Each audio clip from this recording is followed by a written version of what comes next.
Hello friends, thanks for watching. So if you haven't figured out by now, this channel is really dedicated to helping real estate investors, buy and hold, folks trying to get started. And one of the things I love to do is interact with you. I actually created a section or a playlist called subscriber questions. So again, if you're new to this channel, first welcome. Go ahead and hit that subscribe button if you watched a couple of videos or so. But also know, even if you want to have your questions answered, just leave them in the comments below. And actually today I have a student question. So if you don't know already, one of the things that I have done is I created an online course dedicated to busy professionals, trying to help you understand how to evaluate markets and compare, opportunities or properties. Because, frankly, I think that's the only skill that matters. I think if you're a busy professional and doing real estate investing as your side hustle, kind of as your path to financial freedom, while you're working your day job, you need to have a way to compare opportunities. And I really think real estate investing comes down to answering one question, and that is, what's a bad, average, good, or great deal? I don't think it's, if you're doing this part-time, right, you're not doing mailers and door knocking and driving for dollars and all these other things that are possible and do work, right? You are busting your tail at 60 hours a week. You're managing your family and helping all of that. And oh, by the way, you're trying to do buy and hold rentals. I get it. That's what I did for 15 years. I know how hard it is. And I know that sometimes, it feels like it's slow.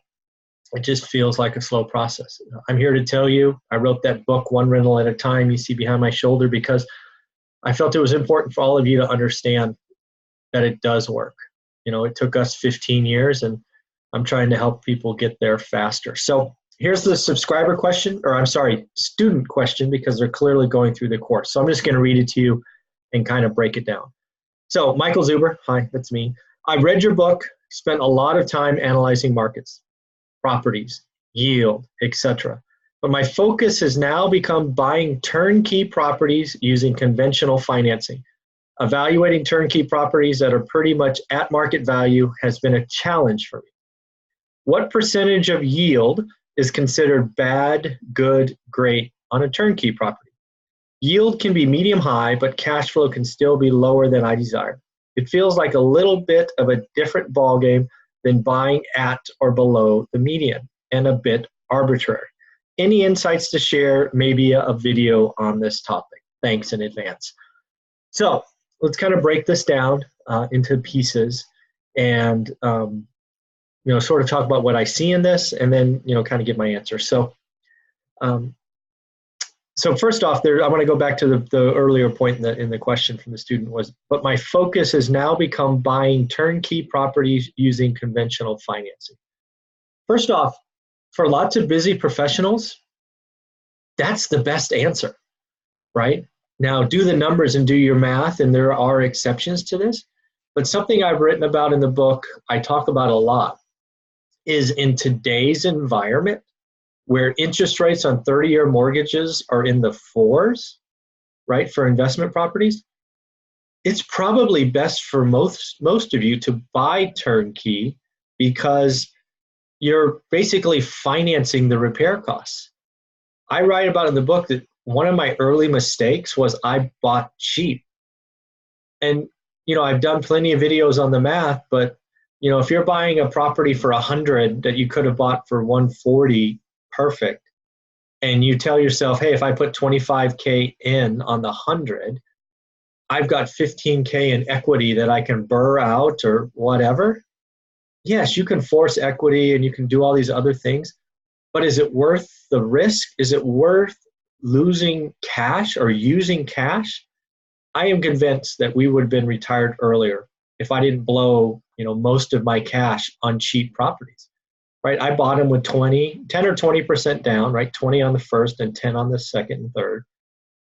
But then I spent all this cash on make-readies and turns and new floors and repairing the kitchens and new baths. And yeah, I could tell myself I have 20K in equity and make my balance sheet look better, but that really didn't help me, right? I used, in order to do the make-ready, it takes cash.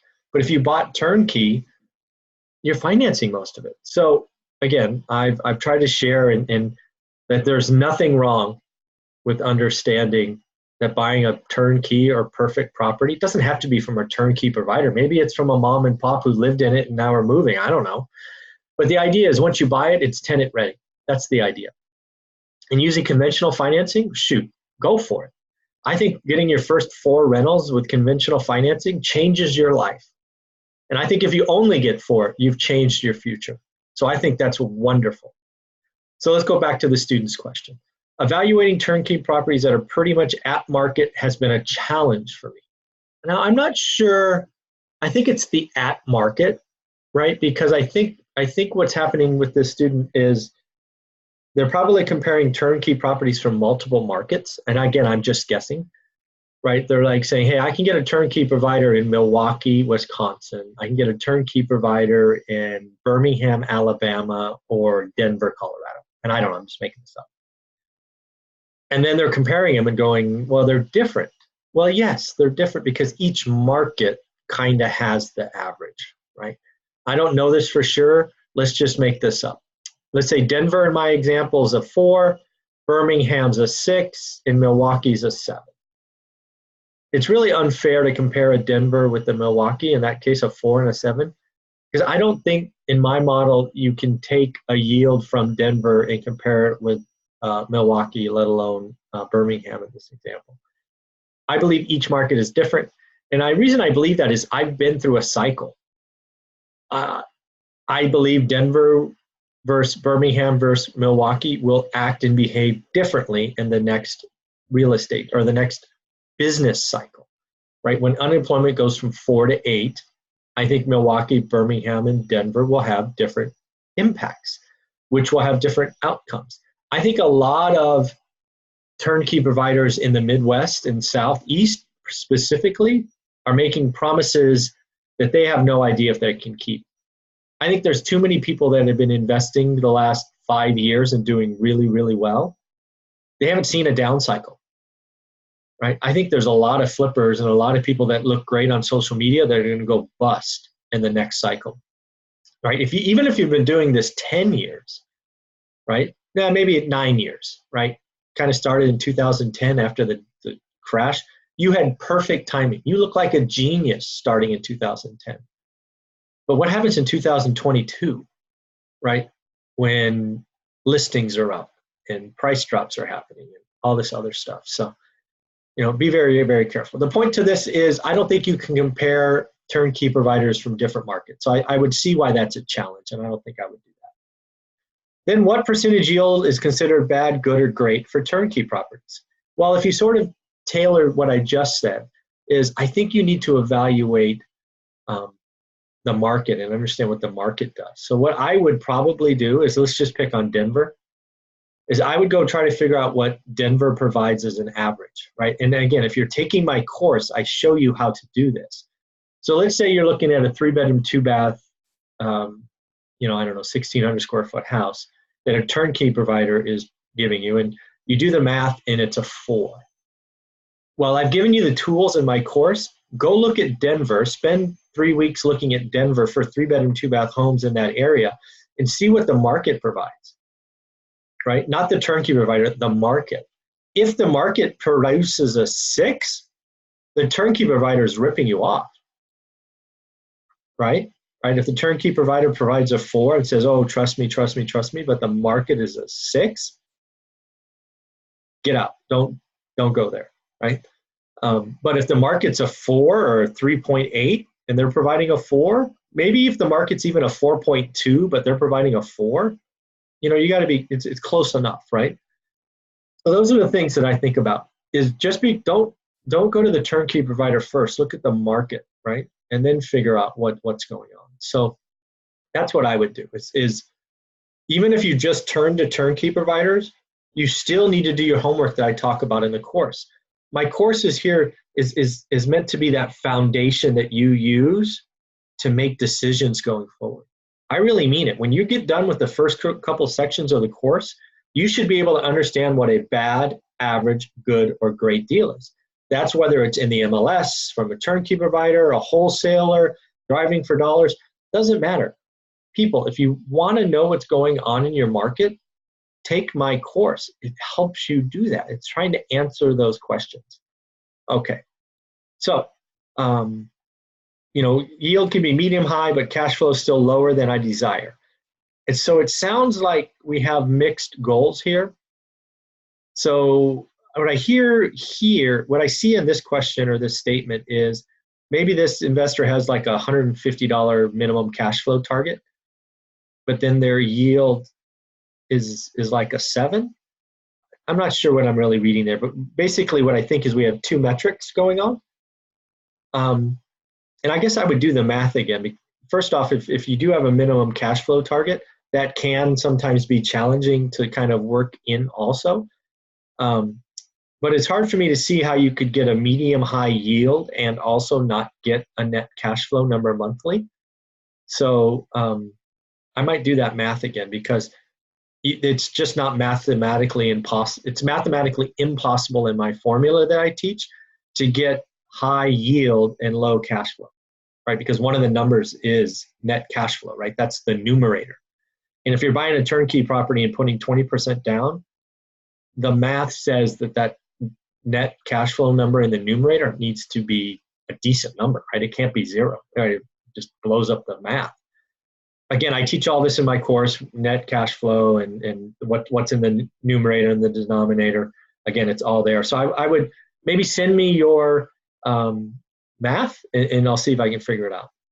So again, any insights to share a video on this topic. So I've given a lot there, but let me kind of break it down. The first thing I would do is I would evaluate the provider, right? Because I think there's some horrible things that you have seen go on in this space. And I would try to figure out if the provider's been through a down cycle, right? If they've been investing in the last 5 years, that's risky. Because there's a lot of people that have looked like geniuses today. They can talk about all these deals they've done. But if they've only been doing it for 5 years, they've never seen a down cycle. They don't know what happens when the lending environment stops, right? Bad stuff happens when this gets interesting, right? It's one thing with unemployment below 4% and 30-year mortgages with a 4 on it. It's an entirely different thing when unemployment's 12 and mortgage rates have a 7 on it, right? If you only been doing this 5 months, you can be crushed. So that's something I'd figure out. And then I'd look at the market, right? Try to figure out which market I want to be in. I would never want to put my cash in a market I don't want to go visit, right? I'd want to go, I want to go see it, touch it, feel it. It doesn't have to be a lot, but I have to at least be willing to go there, right? When I want to invest my money in a war zone just because I can get high returns, and maybe it's not a war zone today, but it used to be a war zone, and maybe if the business environment changes, it'll be a war zone again. That's not for me. That's not cool. And then it's the property, right? I think some people do this entirely the wrong way. They look at the property first, the market, and then the provider.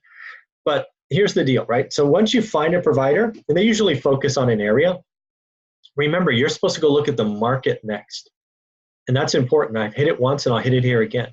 In my course, I show you how to learn a market. If your provider is giving you those 3-bedroom, 2-bath, 2-car garages, understand the yield that they're giving you, but then go do your homework. Spend 30 days just looking in the multiple listing service or realtor.com or Redfin or Zillow, whatever you want. And go figure out what the market provides. If the market provides a 4 and the provider is giving you a 2, not a good deal. If the market's a 4 and they're giving you a 4 or 3.9 or something like that, okay. And if they're giving you a 7 and the market's a 4, then first off, that's a red flag probably because something's off. But understand that. But I don't think I would say, hey, in our earlier example, Denver's a 4, Birmingham's a 6, and Milwaukee's a 7. I don't think I would do those comparisons because you have to be thinking in decades. Remember, if you're conservative and you follow our model and you think in decades, I think Birmingham, Milwaukee, and Denver act differently in the next cycle. So don't cross streams like that. But again, if you're going to pick Milwaukee or Birmingham, great, go for it. But go learn what the market provides for a return, right? If you're getting a 7 in Milwaukee from the provider, but the market's a 10, right? Figure that out. But if the market's a 7 and the providers a 7, then, you know, that's pretty good. So I hope that helps. If it doesn't, my students just keep asking questions. You know, we have that private Facebook group for students, which is a lot of fun, daily interactions there. And if you're looking about a course to understand the market, compare opportunities, I'll leave the link in the description below. It's ridiculously cheap, less than a month's cash flow for most of you. And again, I'm doing this to help people. So if you do buy it, make sure you use the coupon code WEB50. Also, make sure you join the private Facebook group, because that's really where I'm doing daily interactions with students. It's just the easiest, most efficient way for me to do it. All right, hope that helps. And of course, have a great day.